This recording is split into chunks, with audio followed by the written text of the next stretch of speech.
If you're wondering if there is a charger or power adapter included inside the box of Xiaomi 15 Ultra, then the answer is no, and we can even find this information on the box here. So as you can see, we have this graphic information which tells us that the charger is not included. And here we can also read a little bit about the recommended charger, which ideally should have 90 watts.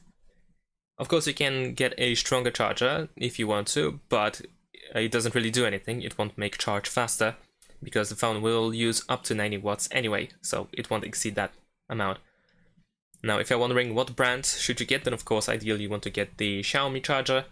But if you cannot get Xiaomi charger, anything original will work, or what I mean by that, any well-known brand will work, as long as you actually have USB Type A in the charger.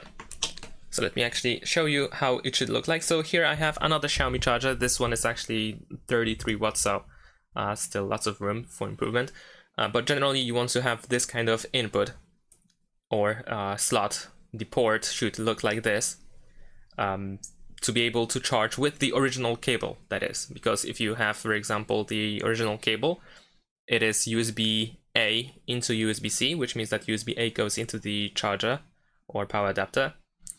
So you need to be aware of that. Unless, of course, you use a different cable, then just you should match the port in that case. So if not Xiaomi, then you can get a charger, for example, from Samsung, Motorola, pretty much anything else. Any well-known brand will do the work. But if you are looking for the most optimal one, get a Xiaomi charger. Thanks for watching, leave a like and subscribe to my channel, and see you in my next videos. Bye!